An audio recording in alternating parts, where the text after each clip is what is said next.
This week on the Computer Chronicles, we take you to Comdex in Las Vegas for a look at the newest computer technologies, like this new low-cost internet terminal from Wise, new three-dimensional web browsers that make surfing the net look like playing a game, new internet search engines. This one from Quarterdeck won the Best of Show award. We'll show you how to use the internet to call your friends overseas for the price of a local call, plus the new and improved Newton, the rush to digital photography, the new 1 gigabyte Jazz drive, and finally an easy way to organize your files in Windows. All this and more coming up next on this special Comdex edition of the Computer Chronicles. Computer Chronicles is made possible in part by Hewlett-Packard Personal Computers, developing PCs for business.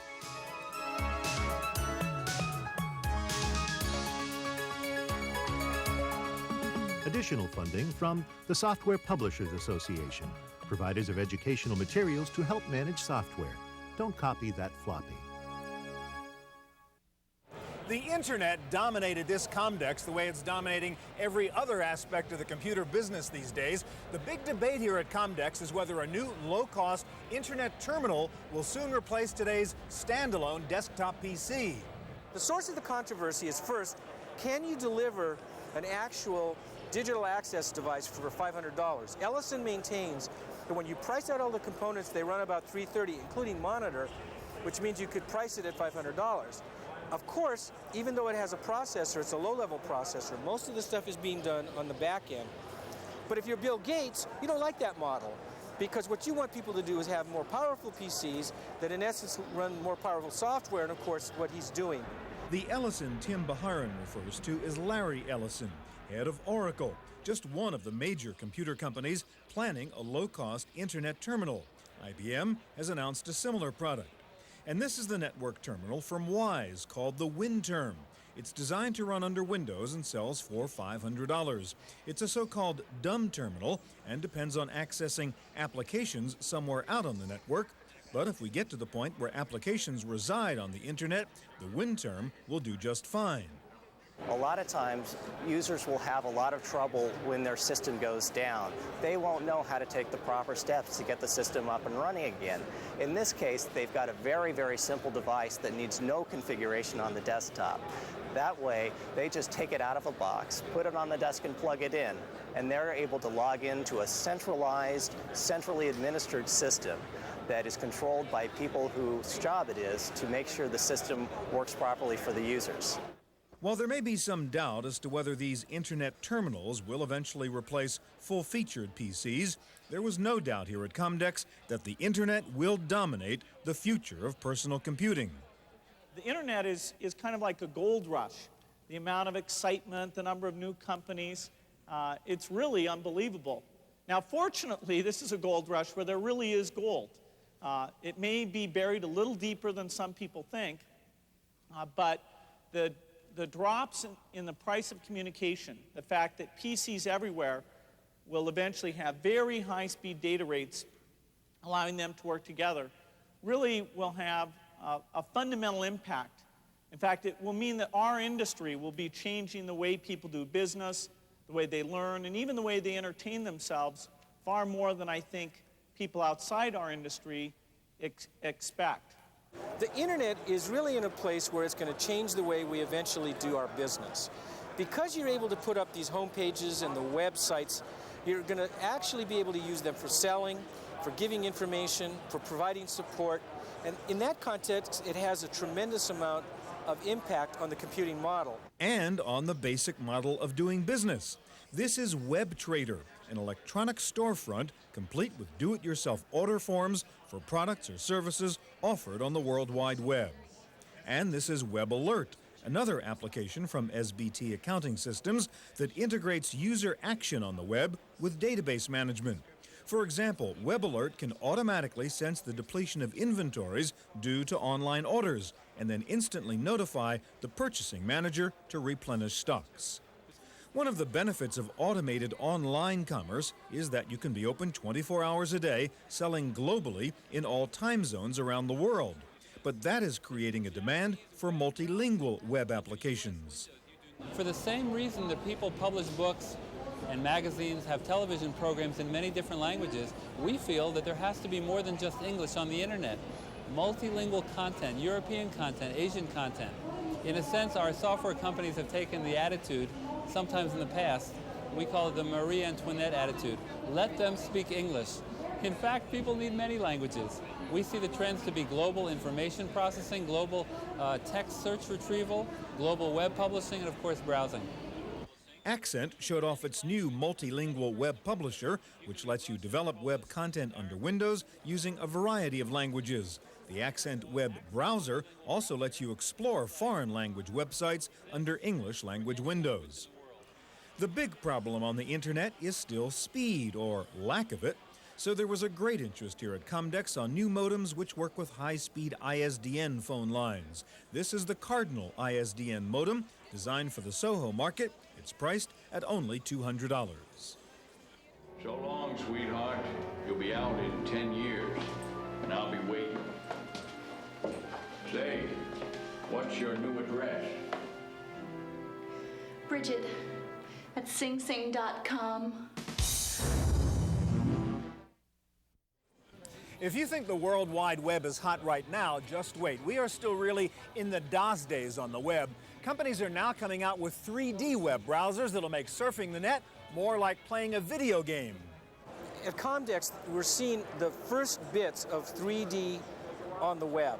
The problem is the PCs as they exist right now and the bandwidth doesn't allow us to get a lot of that activity, the 3D activity, down to the user yet.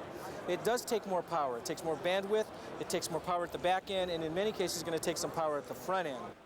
Caligari was demonstrating its new Fountain 3D web browser. In fact, it's more than a browser. You can also create 3D websites using its virtual reality modeling language. But to run this, you do need at least a Pentium processor, a 3D accelerator board, and a 28.8 modem. This is VRealm, a 3D web browser from Integrated Data Systems. Navigating the web in 3 dimensions creates all kinds of new problems that the software has to be able to deal with.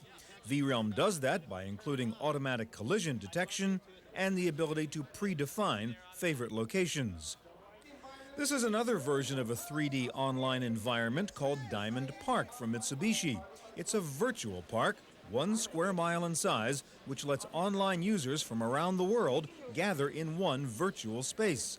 Mitsubishi says it is using virtual reality for social purposes rather than for game playing. Yeah, the purpose of this demonstration is to show our concept of a social virtual reality. That is to say, it's a 3D animated environment with sight and sound in which we focus on the social interactions between people.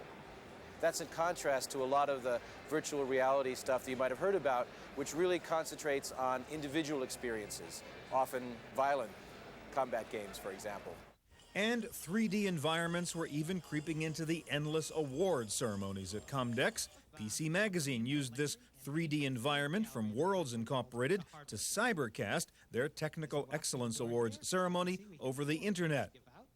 But whether you're browsing in 3D or 2D, the big problem on the net and on the web is still finding what you want. Byte Magazine's award for Best New Product at Comdex went to Web Compass from Quarterdeck, a powerful web searcher that can automatically send a query to multiple web search engines such as Yahoo, Lycos, or Webcrawler. Web Compass, probably the best way to think about it really is having your own personal librarian. Every night it goes out, sweeps the World Wide Web, and finds all the articles that are of interest to you. One of the buzzwords here at Comdex, or one of the buzz acronyms, is CTI, Computer Telephony Integration. No matter where you go, somebody's trying to sell internet software or a computer peripheral that lets you make a phone call on your PC.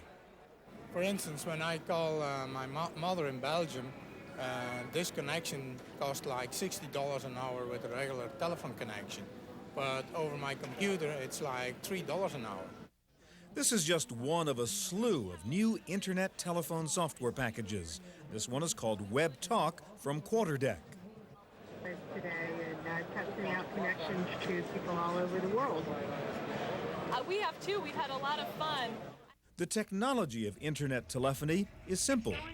What happens is the software captures your voice It converts the voice to digits, compresses those digits, sends it over the internet to the receiving computer, which reverses the process, all within the space of half a second. Some internet telephony cards are half duplex, meaning they can only carry one voice at a time, so that you have to take turns talking, much as you do on a CB radio.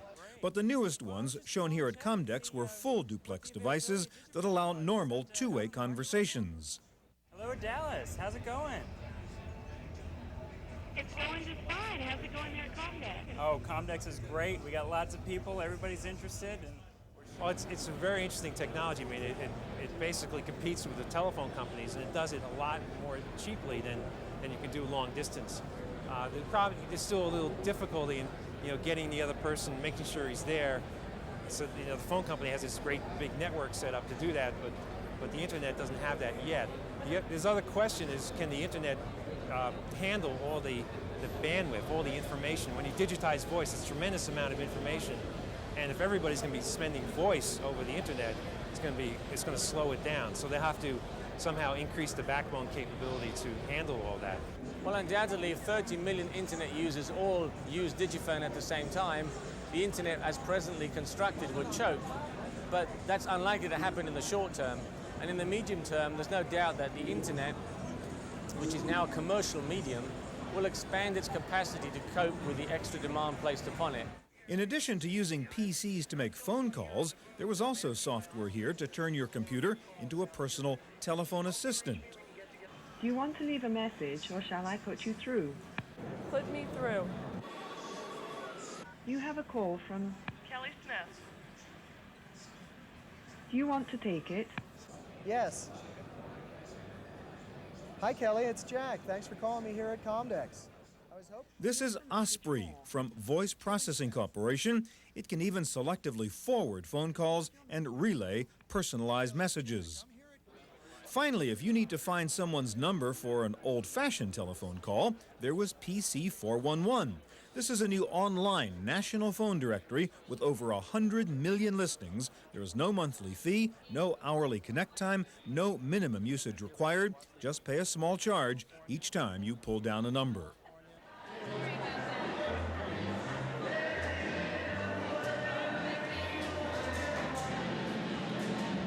On your mark, get set, go! Ziff Davis is in the lead by a neck. Intuit in third. IBM coming up in second. IBM coming up on the outside line. It's a dead heat in the middle. And now Intuit is coming up on the right lane. IBM trying to come up in Intuit. Intuit is going to Ziff Davis. Paralyzed. Intuit wins. Intuit wins.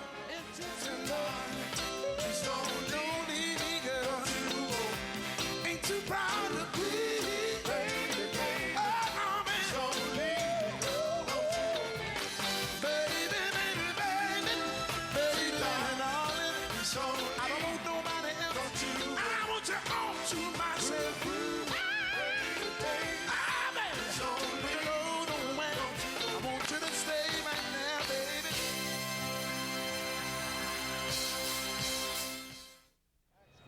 The attack of the portables continued here at Comdex with lots of neat new notebook PCs featuring Pentium processors, built-in CD-ROM drives, multiple PCMCIA slots, and better docking stations. Notebook leader Toshiba used Comdex to launch its new Tecra line of high-end laptops. This is the Tecra 700, featuring a 120 megahertz Pentium, internal PCI bus, and external PCI docking station that allows hot docking, meaning you don't have to turn off your computer to plug it into the dock. And the Tecra has a modular design that lets you decide which peripherals to carry around: floppy drive, extra hard drive, or CD-ROM drive. Texas Instruments also showed off its impressive new Extensa notebook computers. These are available with a 486DX4 or a 75 megahertz Pentium. The Extensa notebooks are also modular, but the TI models now come standard with an infrared port for wireless communications. And Hewlett-Packard continued its assault on the notebook market with new models of its high-end Omnibook computers. One of the issues in portable computing is ruggedness and durability, and two companies were catering to the rough handlers. This is the Grunt laptop computer from Texas Micro. designed originally to be used in battle by the U.S. Army. And this is the RDT-3000 from Omnidata. It's only a 386, but it will withstand just about any abuse in the field. If you're more into presentations than conflagrations, you probably care more about how to use your notebook computer to show off graphs and charts. One of the problems in the past has been you had to lower the lights in a presentation room so your audience could see your slides. But now Enview has come out with a new display system called the Diamond D400 that uses digital micro mirrors. One of the breakthroughs of this projector technology is now you can leave the lights on, give the presentation, clearly visible, and again, people continue to work. You can remain in contact with the people, find out who's falling asleep. The Apple Newton went through a near-death experience about a year ago, but it has come back to life thanks to a very impressive new operating system, version 2.0, and continuing strong support from third-party vendors who keep on coming out with more applications and peripherals. The key improvement to the Newton is much better handwriting recognition. There are now 2 separate recognition engines, one for cursive and one for printed letters, and both of them work a lot better than the original version. PDAs have grown up. They're still in the vertical sector, meaning they're being used for Salesforce automation and data collection, etc. And the new Newton 2.0 with the better handwriting helps gain more access to these markets. But the bottom line, we're 2-3 years away from a consumer version of this. The new version of the Newton also comes with a handy new feature, a set of virtual stationery that lets you easily create nice-looking checklists, outlines, or personal notes. Hewlett-Packard was showing off its new OmniGo 100 personal organizer. The OmniGo 100 uses the Graffiti software system, which delivers almost perfect recognition after just a few minutes of training. The OmniGo also lets you flip the screen so you can use it vertically for pen input or horizontally for keyboard input.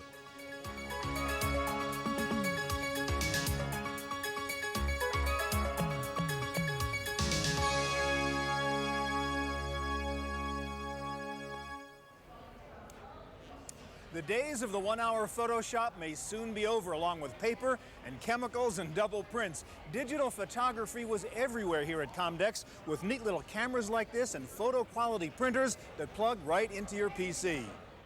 The cost to get into digital still photography is now down to $500. This is the new Epson PC camera and the Chinon Pocket Digital, both priced under $500. They both feature automatic point-and-shoot operation. Then you can download your digital images into your PC for photo manipulation and prints using a standard computer printer. Or you can buy one of these new specialized photo printers that take output from your PC. The next step up from Epson and Chinon is the Casio QV10. It features a built-in color LCD screen that lets you view your pictures instantly. You can also select the good shots and delete the bad ones to open up more memory. The Casio digital camera sells for around $800. Perhaps the most full-featured digital camera is the Ricoh RDC-1. This camera comes with a detachable LCD screen and a built-in flash, and the Ricoh camera can record audio and even short video sequences. The RDC-1 is priced at $1,500. Color LCDs were showing up everywhere, not just on digital cameras. Fujitsu demonstrated this 42-inch flat-panel plasma display, which can be easily seen from almost any viewing angle. And a company called Nishiden showed off this more affordable 20-inch flat-screen color display. And a French company named Upkey launched the first-ever desktop PC to come standard with a flat-panel color LCD display. And the reaction to this sleek French design was definitely ooh la la. I can't even say the reaction, play the reaction of the people. They walked by the booth and we heard the wow, gorgeous. And to us, you know, we looked at them and say, can you repeat that again? Wow, gorgeous. And the most words we heard, it was refreshing, innovative. Lots of times I heard, why the other guys have not done that before. The Upkey desktop PC is an all-in-one unit like the early Macintosh, with every peripheral you can think of already built in, so there is no need to ever open it up and install add-ons. But if you have a more standard PC that has expansion slots, Televideo has come up with a new easy upgrade solution. One add-on card called the All Media Processor Board that includes a modem, a sound card, a video card, a graphics accelerator, and MPEG capability. The all-in-one expansion card costs about $300. And while we are on upgrades, what about a mouse that really fits your hand, the size of your hand? Just like the Three Bears, the new Contour mouse comes in 3 sizes: big for Papa, medium for Mama, and little for Junior. With everybody running out of space on their hard drives these days, the trend is clearly toward additional portable storage, and leading the field right now is iOmega with its zip drive and its brand new Jazz drive. iOmega began revolutionizing the way people use their personal information a year ago with the introduction of the $199 zip drive, and I'm really proud to say that Jazz is here, $99 for a 1 gigabyte disk, fast as a hard drive. It is truly going to revolutionize the way people are able to store, organize, and move their stuff. iOmega had more to brag about than just the new Jazz drive. They were also showing off a very nice new data docking module that includes a removable 4 gigabyte hard drive and a Jazz drive. SciQuest was also pursuing the portable drive market, one of its traditional strengths, claiming that its EZ135 portable hard drive was better than iOmega's zip drive. The SciQuest drive holds 135 megabytes of data, is a bit faster than the zip, and costs less per megabyte. Philips showed off a new storage product, their next-generation optical disk drive, and the beauty of this solution is that it is not only platform-independent, but also appliance-independent. Well, the elegance of this format, it is not dependent basically on the user platform. So this system can be connected to processing power, a PC, or a display type of product, a television. Whether there will be a merge between the two, it doesn't matter for this system. It will always be the software provider, the content provider, the carrier for that.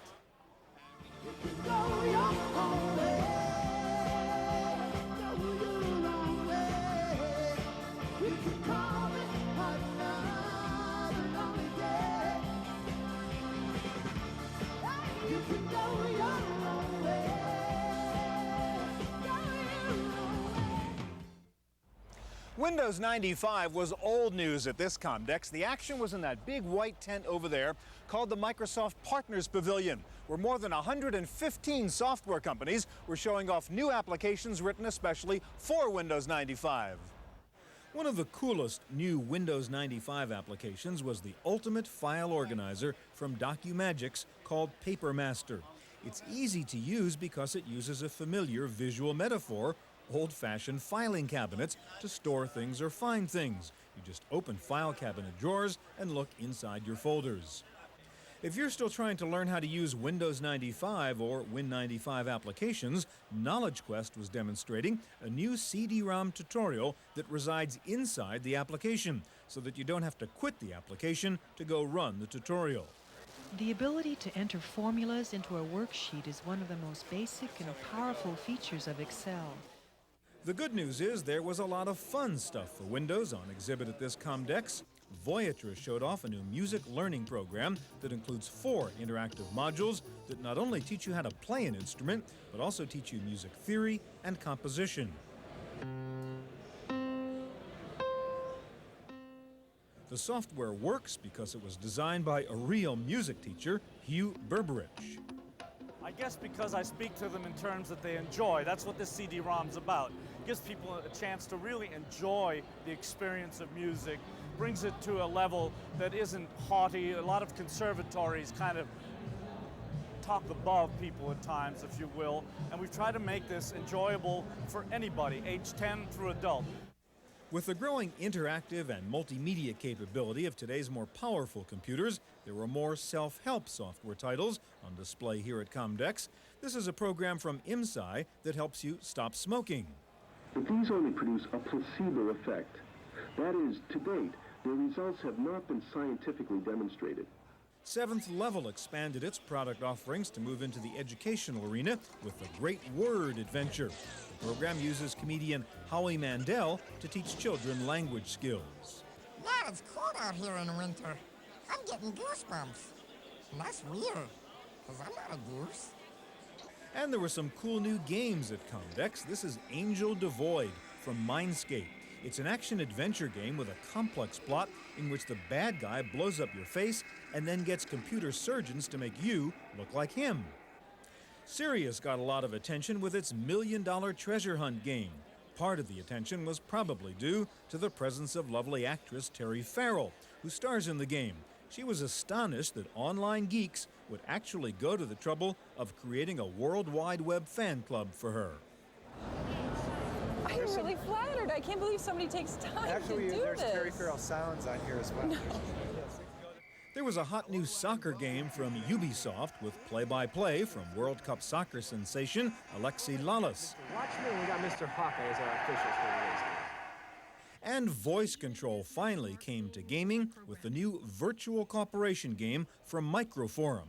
No keyboard, no mouse, no joystick, just talk to it. How many years of experience do you have in the workforce? 5.